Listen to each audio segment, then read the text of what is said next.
अस्सलाम वालेकुम प्यारे बहन भाइयों, क्या हाल चाल है। उम्मीद है कि सब खैर खैरियत से होंगे। मैं भी ठीक हूँ अल्हम्दुलिल्लाह। आज हम बनाएंगे लहसुन और अदरक का पेस्ट एक न्यू अंदाज में। और जैसा कि आप कहते हैं कि अदरक लहसुन डालते हैं तो जब कुंडी में उसको दबा के कूट के डालते हैं तो उसका कलर चेंज होता है। तो ये कलर भी चेंज नहीं होगा, इंशाल्लाह वाइट का वाइट ही रहेगा।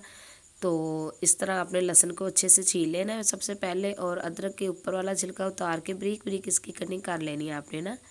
तो इस तरीके से आपने इसको धो के अच्छे से खुश्क कर लेना। याद रखें इसमें पानी ना लगे, ठीक है। तो इसको अच्छे से खुश्क कर लें। उसके बाद जो जग में आपने इसको ग्राइंड करना है तो उसको भी अच्छे से धो के अपने खुश्क कर लेना है। अब इसमें हम जग, ये देख लें आप, जग में हम डालेंगे। ये तो माशाल्लाह इतनी कीमती रेसिपी है ना कि इसको लाजमी बना के रखिएगा, ताकि कम वक्त में आपको जल्दी खाना बनाना हो तो आपके लिए ये मुश्किल नहीं है, आसानी होगी इसकी ना।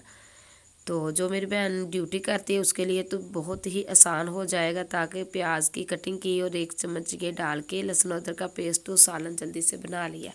तो ये हर सालन में ही डाले जाते हैं अदरक और लहसुन ना।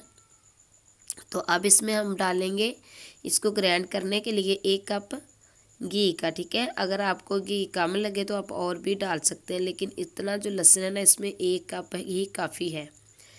तो आपने, अगर आपको लगे कि ये कम है तो आप घी का इस्तेमाल ज़्यादा भी कर सकते हैं, इसका कोई नुकसान नहीं है, ठीक है। तो इसका फ़ायदा ये है कि ये ब्लैक नहीं होगा, काला नहीं होगा। जाला जो फ्रिज में रख के जाला बन जाता है इंशाल्लाह वो नहीं बनेगा। एक बार ये मेरे तरीके से ना आप बना के पेस्ट रखें तो इंशाल्लाह महीनों भर ये ख़राब नहीं होगा। तो अब ये देख लें, हम इस तरह इसको ग्राइंड करेंगे। तो अब इसका ऊपर वाला जो कवर एक बार उतारेंगे, उतार के ना इसमें हम 1 चम्मच जो है नमक का डालेंगे, ठीक है। ये देखिए माशाल्लाह कितना प्यारा ना पेस्ट हमारा बन रहा है, ये आप खुद ही देख लें।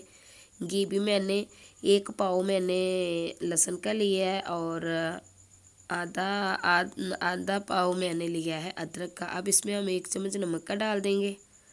नमक याद रखें इससे ख़राब नहीं होगा, ठीक है। इसका जायका भी अच्छा रहता है, तो खुशबू भी जो होती है वो बरकरार रहती है, ख़त्म नहीं होती ना। तो याद रखें 1 चम्मच आपने नमक का भी डाल देना है।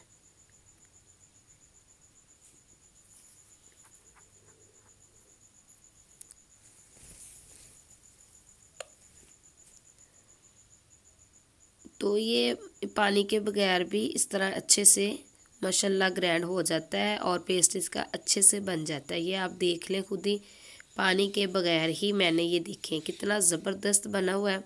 पानी के बगैर ही मैंने इसको ग्राइंड किया है, इसका पेस्ट बनाया है। ये ख़राब नहीं होगा इंशाल्लाह। तो आपने, ये आपके पास कांच की डिबिया है या प्लास्टिक की, उसको भी अच्छे से आपने वॉश कर लेना है। तो उसको भी आपने इस तरह खुश्क कर लेना है। तो इसमें आपने डाल के फ्रिज में रख लेना है, फ्रिज के नीचे वाले खाने में रखनी है आपने। तो इंशाल्लाह ये ख़राब नहीं होगा, और रहेगा भी, इसका जायका भी इस तरह ही रहेगा जब आपने ताज़ा ही लहसुन और अदरक का पेस्ट बनाया है। और कलर देख लें वाइट ही माशाल्लाह है। तो अगर आपको ये मेरा बनाया हुआ तरीका अच्छा लगा है तो प्यारा सा कमेंट करना, दुआओं में बहन को याद रखना। तो अब ऊपर भी हम थोड़ा सा ऑयल डाल देंगे, ठीक है। ये देखिए इस तरह। तो आपको अच्छा लगा है तो प्यारा सा कमेंट करना। जो भी मेरे चैनल पे न्यू है तो जल्दी से चैनल को सब्सक्राइब कर दें, वीडियो को लाइक कर दें, शेयर कर दें। तो सब बहन भाई सपोर्ट किया करें, ये चैनल बड़ी मजबूरी में बनाया है। आप सब बहन भाई को सपोर्ट की बहुत ज़रूरत है। तो चले, जिस मेरे बहन भाई को ये अच्छी लगी है रेसिपी बनाई हुई तो प्यारा सा कमेंट करना, दुआ में याद रखना। तो इस तरह हम इसका कवर बंद करके फ्रिज में रख लेंगे, ठीक है। अल्लाह हाफिज़।